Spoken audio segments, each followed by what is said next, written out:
Welcome to the Michigan Golfer Show. Join us each week as we explore the people, the places, and the events that shape our great game.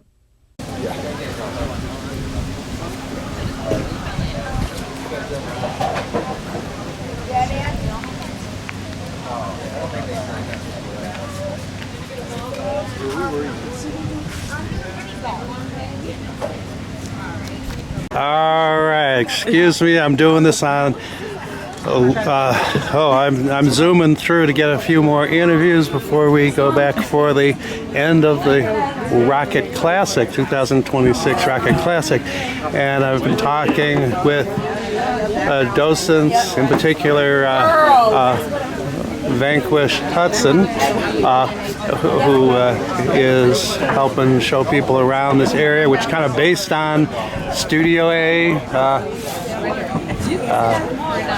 Hitsville, USA. As you can see, there's a lot of themes that they've kind of done a pun on the Motown things. We got making posters over there. And so I'm doing this kind of Gary Morgan-like, who I've told Vanquish about, one of our correspondents on the runner's side, who was known for kind of whipping around the camera. No microphone or anything. Hopefully people will hear us. Right. So we got to speak up. In any case, so why tell us about this thing? So welcome to Rocket Records here. This is a part of our Dream 9 activation. We have 3 holes here based off of Motown and Hitsville's classics of Detroit. We also have our food zone based off of deep dish pizza, Coney Island hot dogs, and of course the Boston coolers. We were giving them out for free over there. And then we have our, wait, I'm pausing now, you can edit it. Okay, keep on. And then we have our, wait, I'm frozen.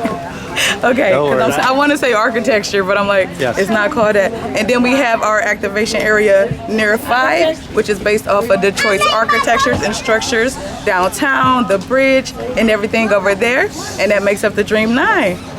All right.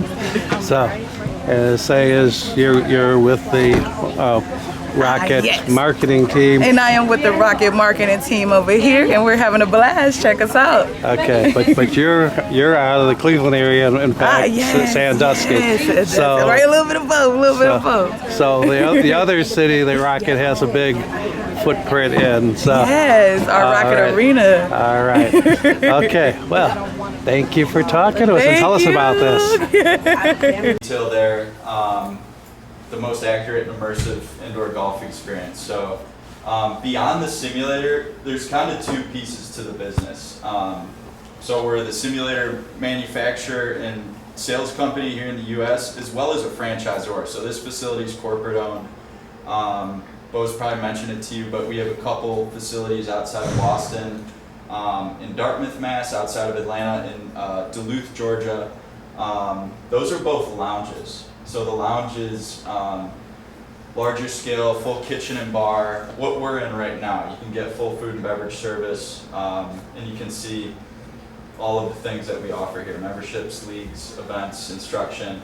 And then the lab model, which we will be opening up, I'll go into it, is you can tap your phone on the door, it'll unlock for you, it'll know your booking, so when you walk into the facility, you'll scan into the simulator, it'll know all your player settings, and it's fully autonomous. You don't necessarily need staff there to run it. It's almost like a 24/7 fitness,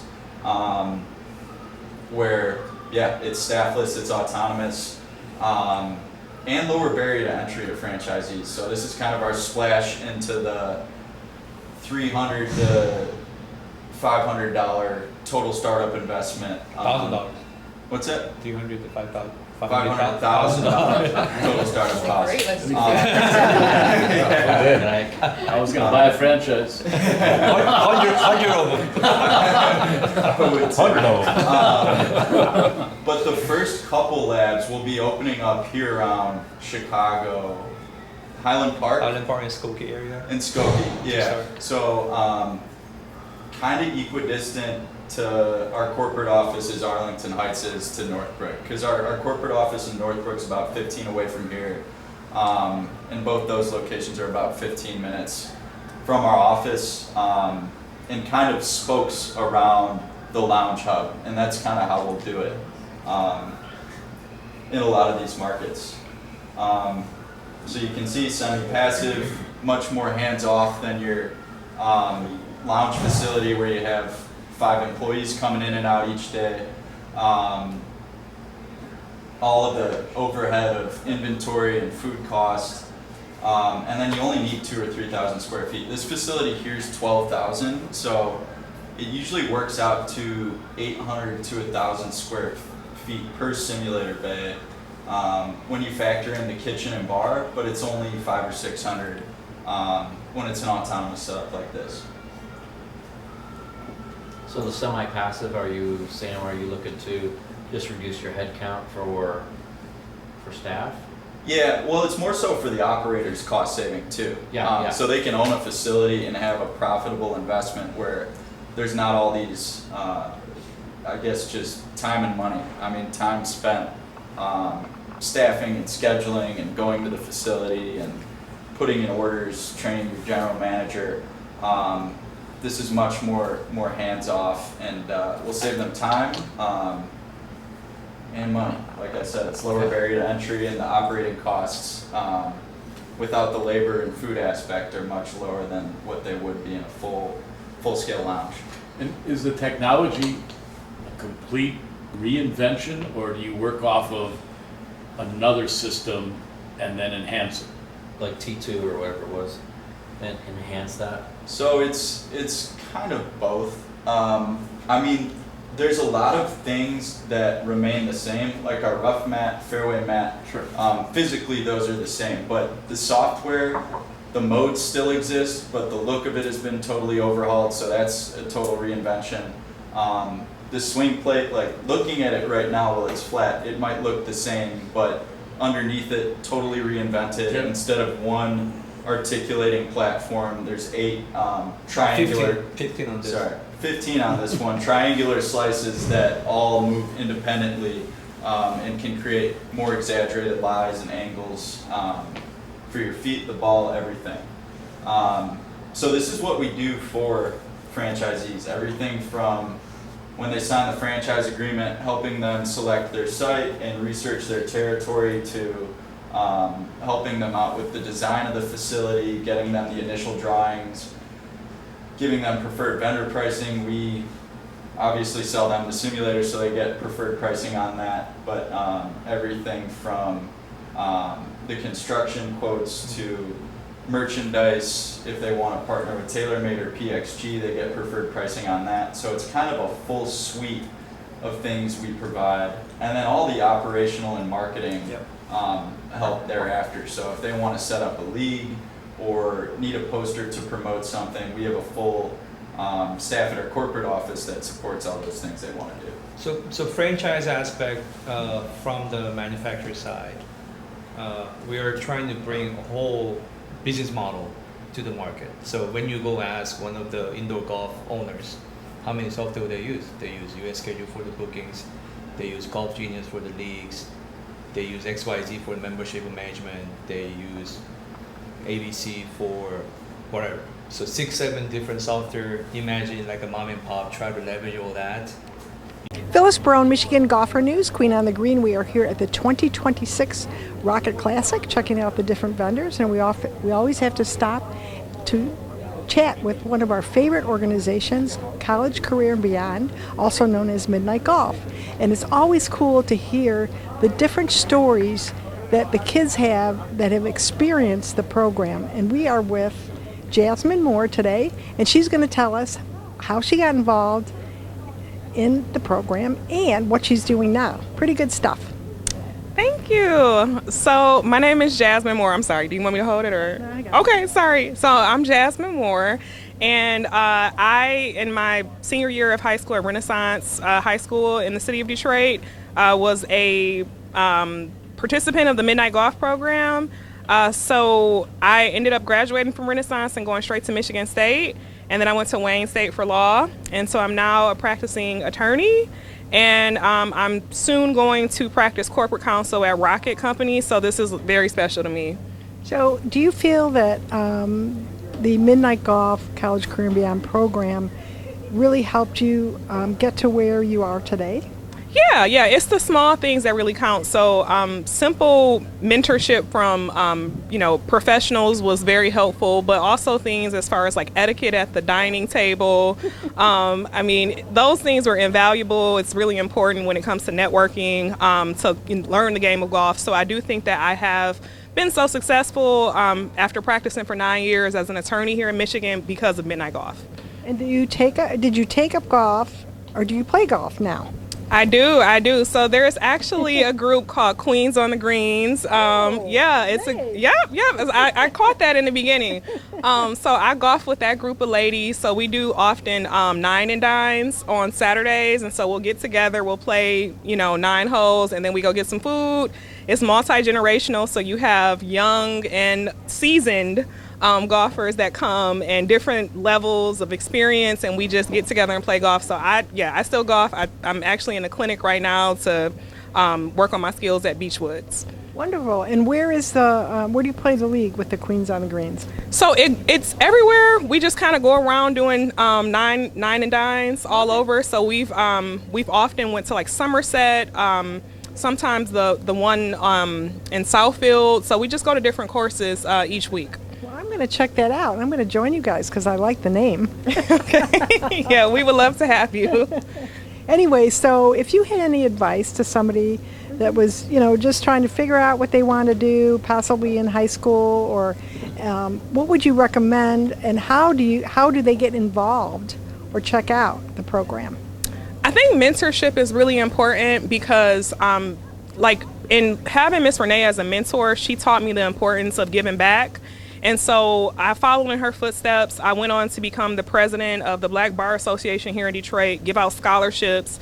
And I just saw how important it was to watch Miss Renee pour into us and then also have that opportunity to do it myself. So I would just say gain some mentors that are really going to teach you invaluable lessons and follow in their footsteps. And one last thing, you obviously have a website where people can go and check out everything, right? Yes, so for the Midnight Golf program, if you go to the Midnight Golf program, you can donate. You can also learn more about our programs and about the facility that the Midnight Golf program acquired. So is it College Career and Beyond, or is it Midnight Golf?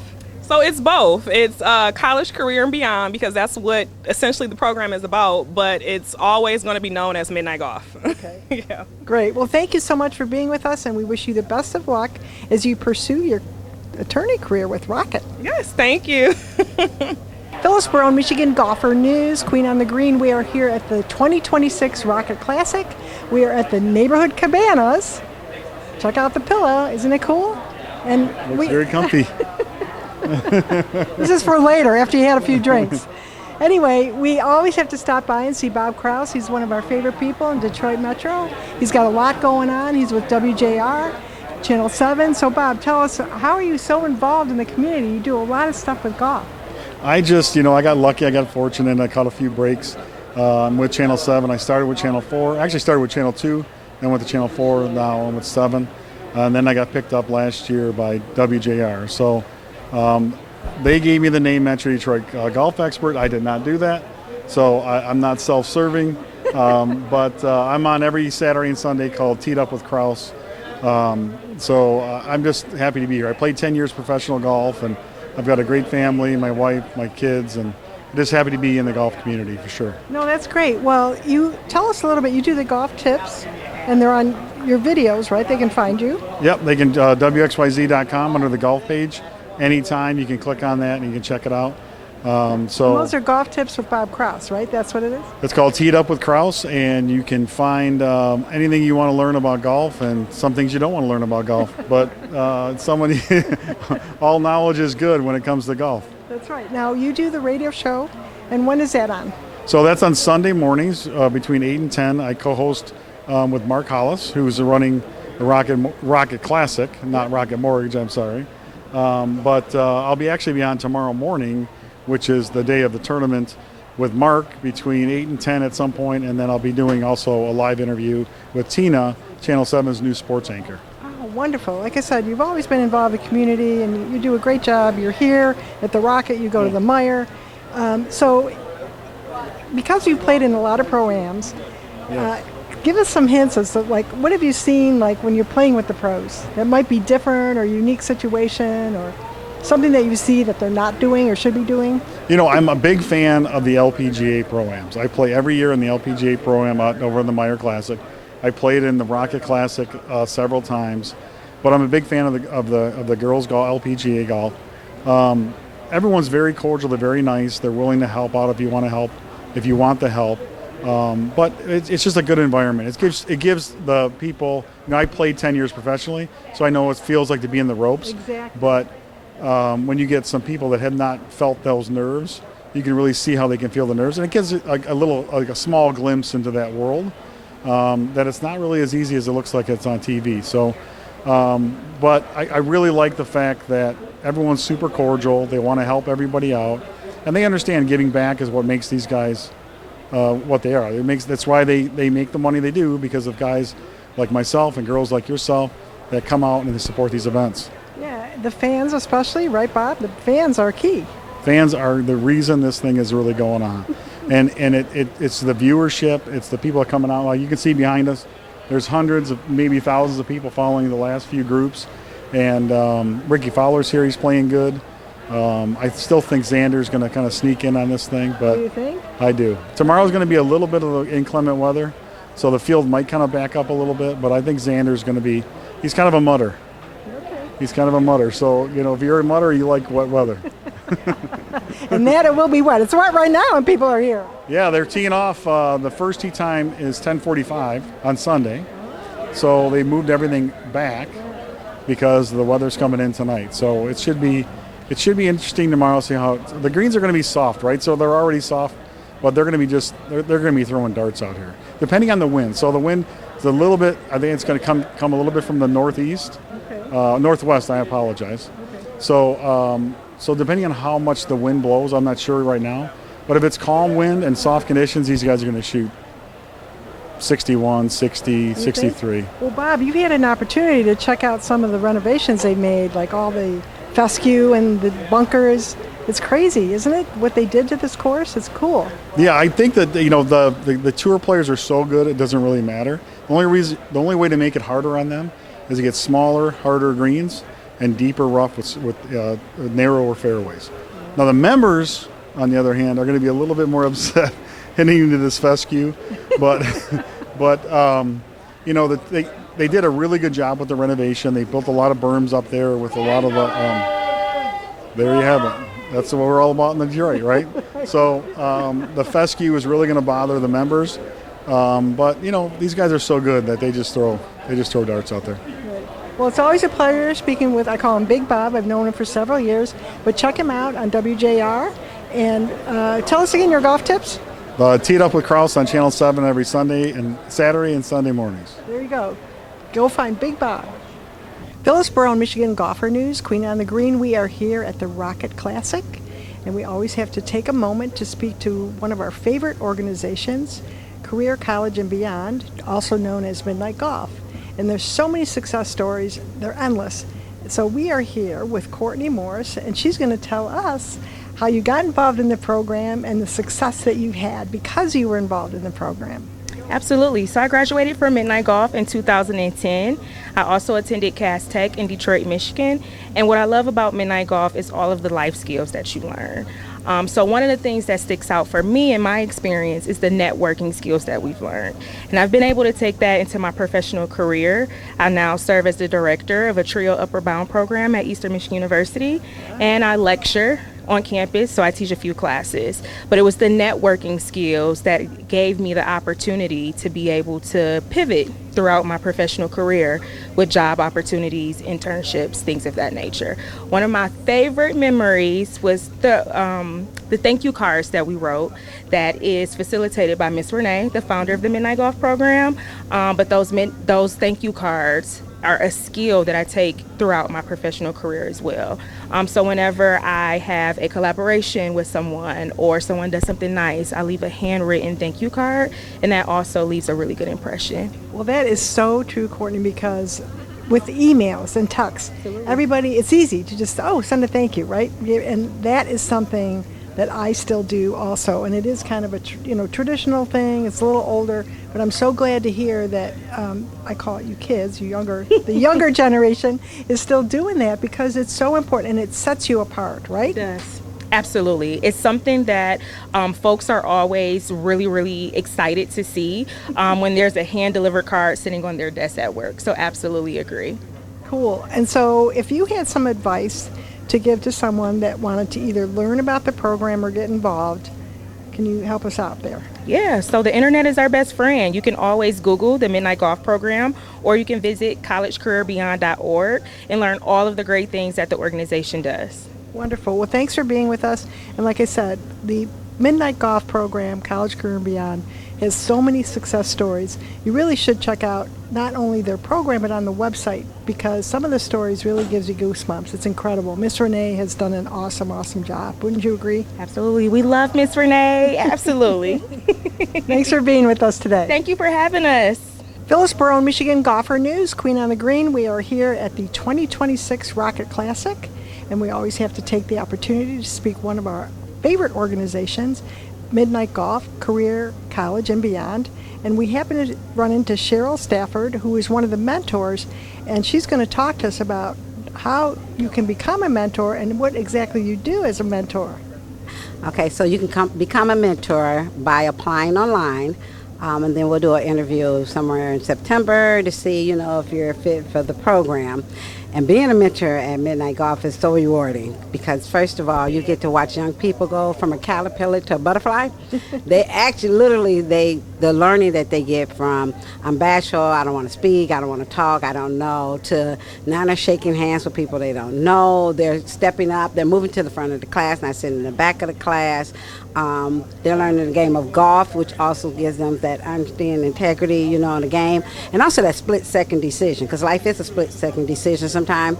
So they learn, those are the skills that they learn. They learn to say the thank you cards, handshakes, just preparing them for college, career, and beyond. So it gets them ready for life. Well, I think it's because I've been to several events, and every time I hear one of the students speak, it's incredible. They're so articulate, and when they tell a story, it's so like you just can feel that you were there with them, right? It's really incredible. So, but as a mentor, are you there like once a week, twice a week? Tell us how that works. Twice a week for 32 weeks, and just 5:30 to 8:30, 5:30 to maybe about 6:30. We have a speaker to speak, and then we sit down and we have what we call family dinner. So everybody gets to sit and we intermix with the mentors and mentees. They all get to intermix, and then we split the night up again. Half of the night is tea time, and the other half is golf. So you get to either sit in the room and talk about what happened from the previous discussion, or you get to watch them start learning and growing in golf. And does this all happen at the building downtown Detroit, or where does this occur? All of it is at the Midnight Golf building downtown. Wonderful. Yes. And you also have, in addition to mentors, you have PGA professionals that help the kids. They teach them, right, Correct. Golf? Yes, we have the best PGA professional teaching our kids, and they're there consistently coming out, helping them grow and watching them prepare for their golf game when they get out there.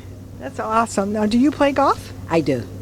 And did you play because you were involved with Midnight Golf, or were you always a player? No, I started actually in Midnight Golf in 2006, and that's when I first picked up a set of clubs.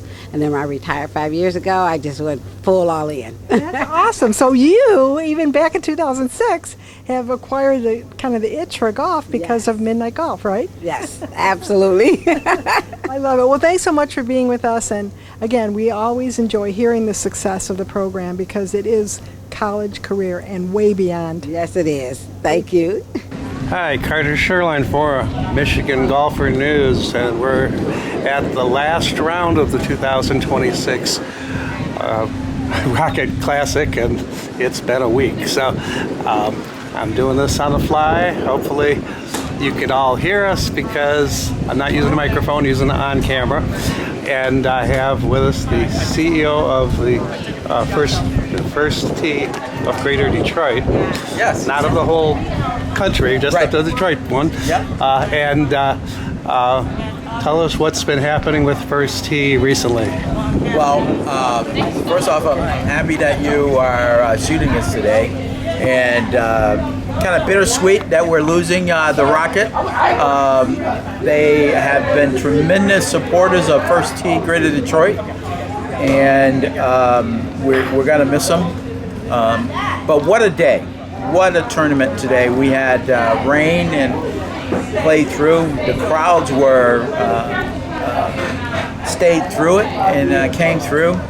We saw, I want to say, a few hundred people, I'm sure, that came through our booth today.